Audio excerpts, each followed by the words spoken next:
बच्चू कडू यांनी पुन्हा एकदा भाजपवर निशाणा साधलाय। राज्यामध्ये विरोधी पक्ष भाजपनं ठेवला नसून ज्या दोघांना सोबत घेतलेला आहे त्यांना सुद्धा ठेवलेलं नाही अशी टीका बच्चू कडू यांनी केली आहे। मित्र पक्ष गायब, विरोधी पक्ष गायब, आता फक्त भाजपच आहे अशी टीका सुद्धा त्यांनी केली आहे। भाजप आमदार सुरेश धस यांनी अजित पवार यांच्यावर टीका केली होती आणि यानंतर राष्ट्रवादीच्या नेत्यांनी त्यांना जोरदार प्रत्युत्तर दिलं होतं। विरोधी वाढत आहेत आणि त्यामुळे सुरेश धस यांनी दिलगिरी व्यक्त केली आहे। शिवसेना नेते संजय गायकवाड यांनी केलेल्या आक्षेपार्ह वक्तव्यानंतर संजय शिरसाट यांनी प्रतिक्रिया दिली आहे। भावनेच्या भरात गायकवाड बोलले असतील, मात्र त्यांनी असं बोलायला नको होतं अशी प्रतिक्रिया शिरसाटांनी दिलेली आहे। त्यांची चूक त्यांच्या लक्षात आणून देऊ असंही ते म्हणाले। महिलांचा अपमान करणाऱ्या आमदाराला मुख्यमंत्री फडणवीसांनी हाकलून दिलं पाहिजे अशा शब्दांमध्ये शिवसेना उद्धव बाळासाहेब ठाकरे पक्षाचे नेते विनायक राऊतांनी म्हटलेलं आहे। त्यांनी संजय गायकवाडांवर टीका केली आहे। एकनाथ शिंदेंना धमकी देणाऱ्याला अटक करण्यात आलेली आहे। धमकी देणारा तरुण ठाणे पोलिसांच्या ताब्यात आहे। समाज माध्यमांवर धमकी देत व्हिडिओ व्हायरल करण्यात आला होता। हितेश धेंडे असं इंस्टाग्राम व्हिडिओ मार्फत धमकी देणाऱ्या तरुणाचं नाव आहे। उपमुख्यमंत्री एकनाथ शिंदेंना धमकी देणं हे आम्ही सहन करणार नाही असं वक्तव्य गुलाबराव पाटलांनी केलेलं आहे। शिंदेंना धमकी देणाऱ्या विरोधात शिवसैनिक रस्त्यावर उतरल्याशिवाय राहणार नसल्याचंही त्यांनी म्हटलंय। भाजप नेत्या चित्रा वाघ यांनी सहपोलीस आयुक्त लखवी गौतम यांची भेट घेतलेली आहे। बीड प्रकरणामध्ये आंदोलन करणाऱ्या समाजसेविका अंजली दमानिया यांना धमक्या देणाऱ्यांविरोधात तात्काळ गुन्हा दाखल करावा अशी मागणी त्यांनी केली आहे। मंत्री पंकजा मुंडे यांनी दिल्ली दौऱ्यादरम्यान केंद्रीय पर्यावरण मंत्री योगेंद्र यादव यांची भेट घेतलेली आहे।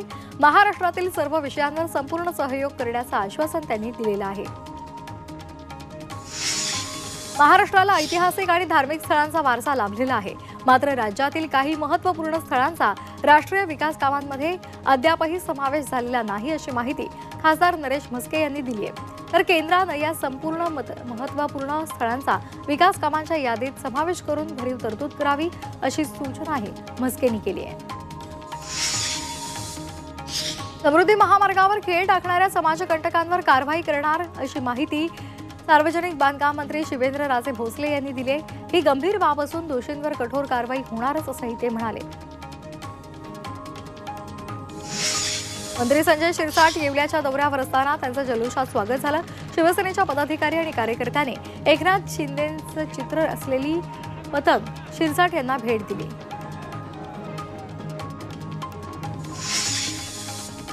परभणीमध्ये ग्रामीण रुग्णालयातील गरोदर मातांची हेळसांड थांबवण्यासाठी 6 आरोग्य केंद्रांना रुग्णवाहिका देण्यात आलेल्या आहेत। या रुग्णवाहिकांचं राज्यमंत्री मेघना बोर्डीकर यांच्या हस्ते उद्घाटन झालं। वाशिम जिल्हा परिषदेचे अध्यक्ष आणि पंचायत समिती सभापती आणि सदस्यांचा 5 वर्षांचा कार्यकाळ 16 जानेवारीला संपुष्टात येणार आहे। कार्यकाळ संपल्यानंतर जिल्हा परिषद आणि पंचायत समित्यांना मुदतवाढ देणार की प्रशासकांची नियुक्ती होणार हे पाहावं लागेल। खेड तालुक्यातील वापगाव किल्ल्यावर विविध उपक्रमांनी महाराजा यशवंत होळकर यांचा 225वा राज्याभिषेक सोहळा संपन्न झाला। राज्याभिषेक सोहळ्यानिमित्तानं धनगरी वाद्यांच्या तालात पालखीची मिरवणूक काढण्यात आली। अकोल्याच्या बाळापूर तालुक्यातील वाडेगाव इथे विविध मागण्यांसाठी शेतकऱ्यांनी रास्ता रोको आंदोलन केले।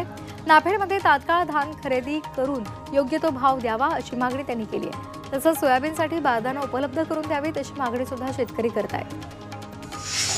मनोज जरांगे पाटलांनी परभणीमधील मोर्चात धनंजय मुंडे यांच्या विरोधात केलेल्या आक्षेपार्ह विधानाप्रकरणी वंजारी समाज आक्रमक झालाय। या वक्तव्याच्या निषेधार्थ वाशिम जिल्हाधिकारी कार्यालयाबाहेर मोर्चा काढण्यात आला। जरांगेंवर तात्काळ गुन्हा दाखल करण्याची मागणी यावेळी करण्यात आली।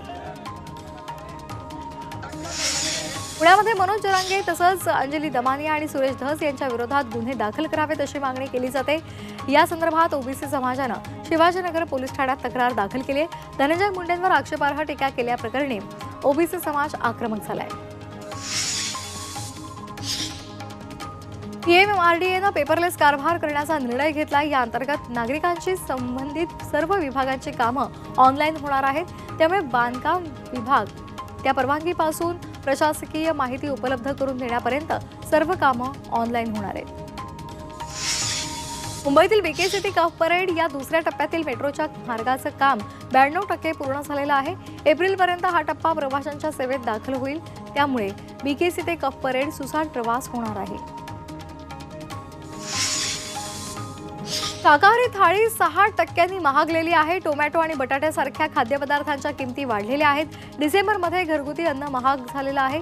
शाकाहारी थाळी तयार करण्याचा सरासरी खर्च डिसेंबरमध्ये 6% वाढून 31 रुपये प्रति प्लेट झाला आहे.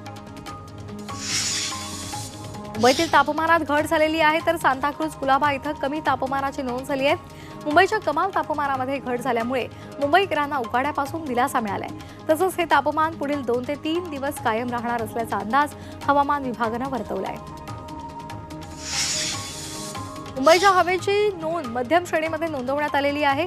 मुंबईच्या हवेची गुणवत्ता खालावल्यामुळे मुंबई महानगरपालिकेनं कठोर उपाययोजना सुरू केलेल्या आहेत. त्यामुळे मुंबईच्या काही भागातील हवेच्या गुणवत्तेत सुधारणा झाली आहे. दिल्लीमध्ये इतर दिवसांच्या तुलनेमध्ये आज धुरकं कमी पाहायला मिळालंय. त्यामुळे विमानतळावरून उड्डाणं सुरळीत सुरू आहेत. हवामान विभागानं पुढील 3 दिवस दाट धुरक्यांसाठी येलो अलर्ट दिलेला आहे. मात्र हवेमध्ये सुधारणा झालेली आहे. रायगडमधील राजपुरीमध्ये एका व्यक्तीच्या डोक्यात नारळ पडल्यामुळे तिचा मृत्यू झाल्याची घटना घडलेली आहे. झाडावरील नारळ व्यक्तीच्या डोक्यात पडल्यामुळे मृत्यू झालाय. सांगली महापालिकेच्या संभाव्य घरपट्टी करवाढी विरोधात कुपवाडमध्ये रास्ता रोको आंदोलन करण्यात आलं. महापालिकेनं नुकतंच मालमत्तेचं सर्वेक्षण करून हरकती मागवल्यात. त्यामुळे संभाव्य करवाढी विरोधात हे आंदोलन करण्यात आलं. नाशिकच्या अनेक भागातील ओढे, नाले आणि नद्या आटल्यामुळे पाण्याचा प्रश्न निर्माण झालेला आहे. मेंढ्यांसाठी चारा नसल्यामुळे शेतकऱ्यांना गावोगावी भटकंती करावी लागते. त्यामुळे शासनानं मेंढ्यांसाठी चारा आणि पाण्याची व्यवस्था करावी अशी मागणी केली आहे. बदलापूरमध्ये आमदार किसन कथोरे यांच्या वतीनं राष्ट्रीय कीर्तन महोत्सवाचं आयोजन करण्यात आलं आहे. या महोत्सवाच्या पहिल्या दिवशी कीर्तनाला प्रचंड प्रतिसाद मिळाला. राष्ट्रीय आणि राज्य पातळीवरील कीर्तनकार यामध्ये सहभागी होत आहेत. पुढील 7 दिवस हा कीर्तन महोत्सव सुरू असेल. बदलापूर MIDC मधील रासायनिक सांडपाण्याचा प्रश्न सुटणार आहे. जुनी पाईपलाईन सतत फुटत असल्यामुळे उल्हास नदीमध्ये सांडपाणी सोडलं जात होतं. मात्र त्यासाठी आता 128 कोटींच्या भुयारी गटार योजनेच्या कामाला सुरुवात झाली आहे. पिंपरी ते निगडी मेट्रोच्या विस्तारित मार्गाचं काम युद्ध पातळीवर सुरू आहे. त्यासाठी आकुर्डी खंडोबा माळ इथं रस्ता अरुंद झाल्यामुळे मोठी वाहतूक कोंडी होते. मात्र मेट्रोकडून लवकरात लवकर हे काम संपवण्याचा प्रयत्न आहे. नागरिकांनी पर्यायी रस्त्याचा वापर करावा असं आवाहन सुद्धा मेट्रो प्रशासनानं दिले. उल्हासनगरच्या आकाश कॉलनी जवळच्या डम्पिंग ग्राउंडवर जाणाऱ्या ट्रकनं 7 वर्षाच्या मुलाला उडवलं. यामध्ये त्याच्या पायाला गंभीर दुखापत झाली आहे.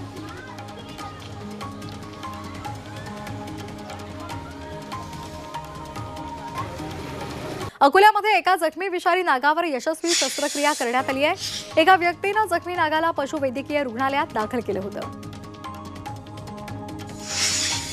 अयोध्येमध्ये बिबट्याचा वावर मोठ्या प्रमाणात वाढत आहे. गेल्या 2 दिवसांपासून सतत शेतामध्ये बिबट्याचं दर्शन होत आहे आणि त्यामुळे नागरिकांमध्ये भीती पसरली आहे.